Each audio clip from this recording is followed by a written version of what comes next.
As irmãs, abram suas Bíblias novamente em Provérbios capítulo 1. Eu vou fazer a releitura do versículo 8 ao 19. Provérbios 1, do 8 ao 19.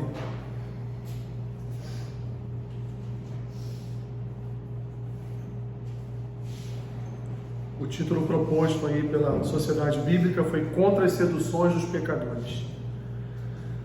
Filho meu, ouve o ensino de teu pai e não deixes a instrução de tua mãe, porque serão diadema de graça para a tua cabeça e colares para o teu pescoço. Filho meu, se os pecadores querem seduzir-te, não consintas. Se disserem, vem conosco, embusquemo-nos para derramar sangue, espreitemos, ainda que sem motivos inocentes, traguemo-nos vivos como o abismo, inteiros como os que descem a cova. Acharemos toda sorte de bens preciosos, encheremos de despojos a nossa casa. Lança a tua sorte entre nós, teremos todos uma só bolsa. Filho meu, não te ponhas a caminho com eles, guarda das suas veredas os pés, porque os seus pés correm para o mal e se apressam a derramar sangue, pois debalde se estende a rede à vista de qualquer ave. Estes se emboscam contra o seu próprio sangue e a sua própria vida espreitam. Tal é a sorte de todo ganancioso, e este espírito de ganância tira a vida de quem o possui. Obrigado, Senhor, por tua palavra nesta manhã. Fala, ó Deus, aos nossos corações, em nome de Jesus. Amém. Meus irmãos, o que adianta uma escola bíblica saudável? O que adianta domingo após domingo crianças virem à igreja, se reunirem numa escola bíblica, receberem talvez o melhor ensino das melhores das professoras, se os pais, seus pais, permitem que de segunda a sábado essas mesmas crianças se alimentem dos manjares do mundo? Minhas irmãs, a nossa luta, ela não é uma luta carnal. Ela não é uma luta só contra os desejos do nosso coração, mas nós enfrentamos uma luta que muitas vezes está acima do nosso entendimento, porque é uma luta que demanda a ajuda de anjos, é uma luta que demanda a ajuda do Espírito Santo, é uma luta que demanda um comando do Senhor, porque nós somos frágeis, limitados, e quando nos vemos numa batalha espiritual, nós nos vemos também fragilizados, porque em que pese as Escrituras nos indicarem as armas que nós podemos usar em toda a batalha espiritual, mas vamos aqui ser sinceros, minhas irmãs, em que pese todo o nosso conhecimento bíblico, todas as nossas orações, todos os nossos jejuns, ainda assim somos fragilizados e fracos diante das lutas espirituais. Porque nós não conhecemos por completo o que acontece nas regiões celestiais. Mas nós sabemos que existe uma luta. E essa luta, minhas irmãs, nos últimos anos tem sido uma luta para tragar a vida de jovens, para tragar a vida de crianças. E o que nós temos visto na grande maioria das famílias cristãs é uma distração tal que se tem colocado sobre a igreja a responsabilidade de trazer uma educação cristã para os seus filhos. Quando na verdade nós sabemos que a principal educação cristã vem dos pais, vem da casa, vem do cuidado que esses pais têm com seus filhos. O que adianta essas crianças chegarem domingo após domingo na igreja, receberem toda a instrução santa das irmãs e dos irmãos santos, com uma palavra santa, que regenera, que converte, que transforma, se na segunda-feira essas mesmas crianças vão estar diante do YouTube vendo o Felipe Neto?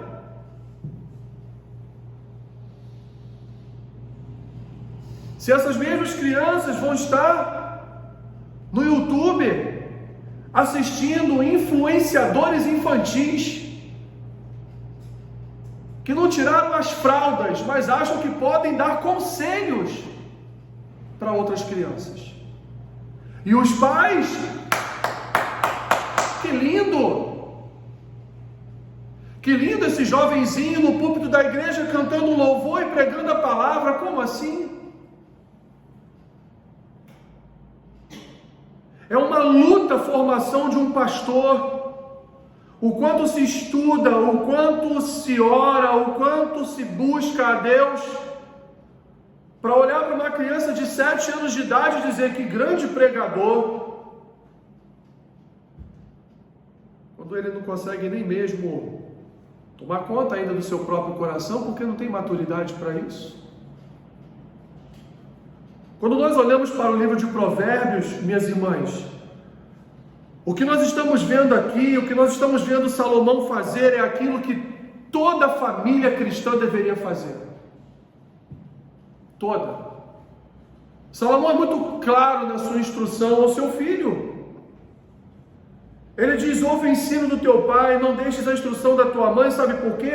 Porque isso é diadema de graça para a tua cabeça e é colar para o teu pescoço. Ou seja, são joias, adornos que nunca poderão sair do corpo daquela criança. Todas as vezes que aquela menina vê um diadema de graça sobre a sua cabeça, todas as vezes que aquele menino vê um colar no seu pescoço, ele vai lembrar: meu pai e minha mãe me ensinaram isso. E ele completa: se os pecadores querem te seduzir, não consintas. E quando eu ouço um pai, uma mãe dizer: ah, o meu filho entrou na faculdade e se perdeu. Não, meu irmão, seu filho já era perdido. Ele estava perdido dentro da sua casa. Como o Leandro pregou aqui no último domingo, o crente que está perdido dentro da casa de Deus já era um filho perdido. O que tinha dentro de casa era só uma máscara, mas ele não era crente. Porque quando nós enviamos os nossos filhos crentes para a faculdade, pode acontecer o que for, ele nunca se renderá à voz de Satanás. Porque ele vai para a faculdade com diadema, ele vai para a faculdade com colar no pescoço, e os pecadores podem vir tentar seduzi-lo, que ele vai dizer: não, porque meu pai e minha mãe me ensinaram isso, isso e isso. Ah, mas você vai ficar isolado, você vai ficar sozinho, você não será amigo de ninguém. Pouco importa. É muito melhor eu manter a amizade do meu pai, da minha mãe e do meu Senhor, do que qualquer pessoa em colégio, em escola, em faculdade, em trabalho. E o convite é claro. Salomão, minhas irmãs, é claro com o seu filho: olha, eles vão te convidar para você derramar sangue de pessoas. Eles vão te convidar para você fazer aquilo que é mal. Eles querem levar pessoas ao abismo, eles querem levar pessoas à morte. E eles vão te chamar. E eles vão te convidar.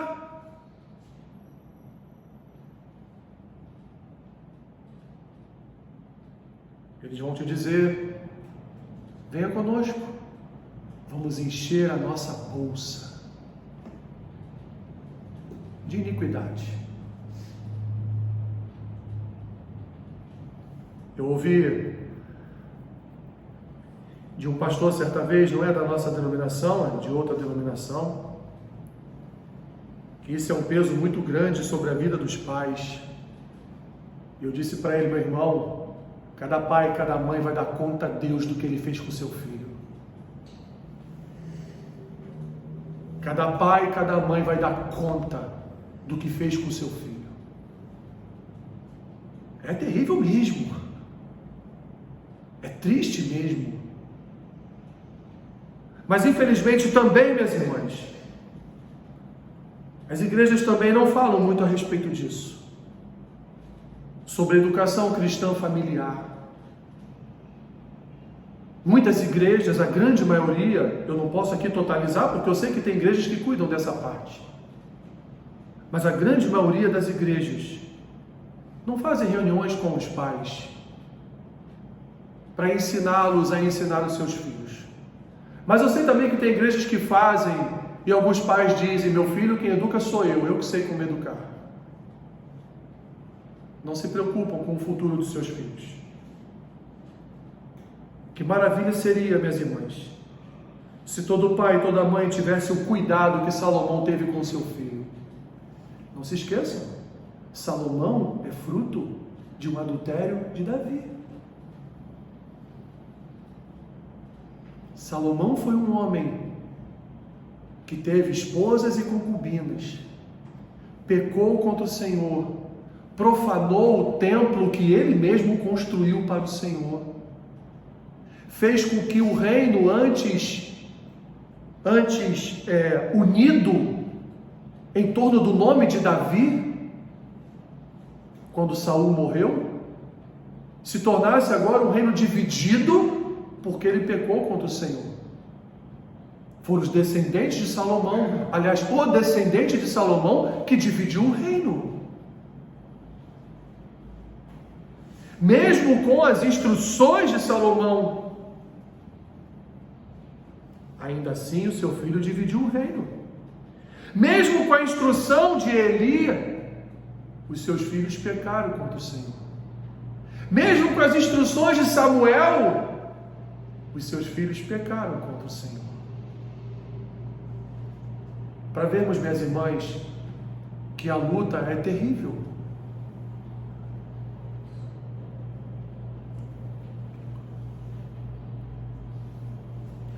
Mas Deus pediu conta a todos eles por causa dos seus filhos. Deus não poupou ele por causa dos seus filhos Ofni e Finéias. Tanto não poupou que quando aconteceu a tragédia, ele se assustou com a notícia, caiu, quebrou o pescoço e morreu. E não sobrou um descendente da casa de Eli, porque foi promessa de Deus. Tanto é que por causa dos filhos de Samuel, também, o povo resolveu levantar um rei para dominá-los. Porque eles foram até o idoso Samuel e disseram, olha Samuel, você é um homem de Deus, você é santo. Você nos governa e nos julga como se fosse o próprio Senhor aqui na terra. Mas você vai morrer. Quem vai nos julgar? Seus filhos? Seus filhos são corruptos. Seus filhos são maus. Nós queremos um rei, para que seus filhos não nos governem.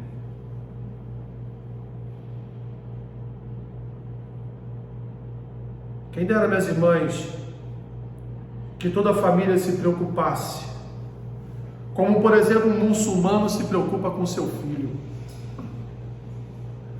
Ah, mas eles são malucos, bitolados, fanáticos. Quem dera que toda a família cristã fosse fanática também. Fanática por Cristo, pela sua palavra, pela sua obra.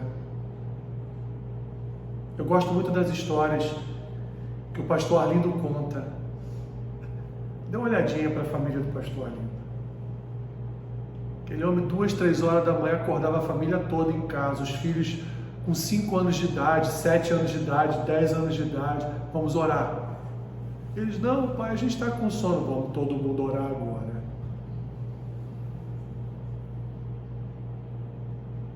As Escrituras nos ensinam que quando nós ensinamos o caminho aos nossos filhos, eles não se desviam do mal.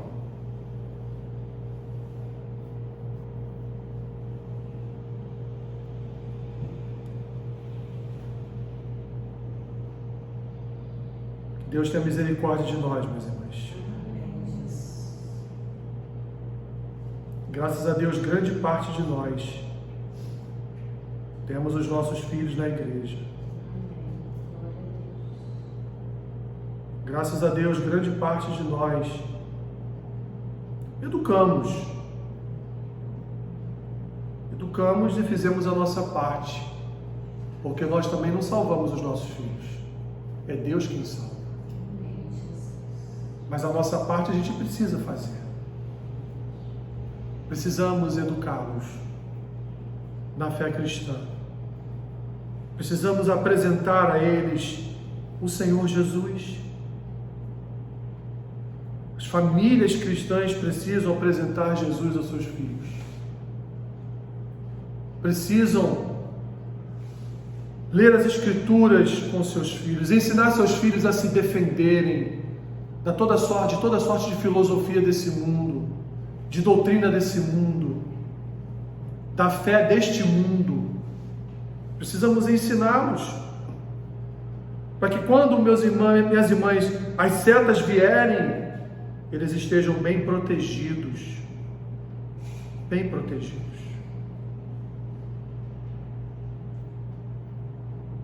Nós não temos o controle do que eles farão na vida adulta, mas nós temos o controle de educá-los para uma boa vida adulta. E esse controle Deus entregou em nossas mãos. Eu já vi pais que educaram bem, mas por uma razão ou outra, seus filhos resolveram seguir um outro caminho. Mas eu creio que quando a semente é lançada, quando a palavra é lançada, ela não volta vazia. Tem sempre o momento certo da colheita. O agricultor lança a semente, mas ele não pode toda madrugada acordar e ir lá, né? Pegar o regador. Ainda existe regador? E regador é do meu tempo de criança. Lá com a tia Lourdes, lá eu regava as plantas dela todinha durante o dia. O agricultor não pode pegar o regador toda madrugada e ir lá e regar a semente achando que no dia seguinte ela já vai estar dando fruto.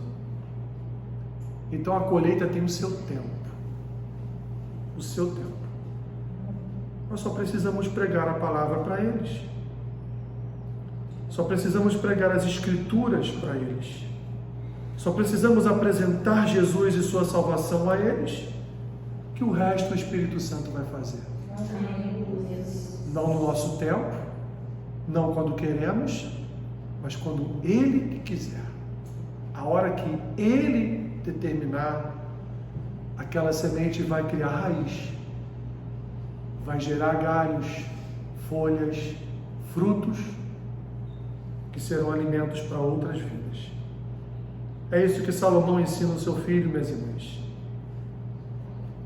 Não se detenha, como diz o Salmo 1, no caminho dos pecadores.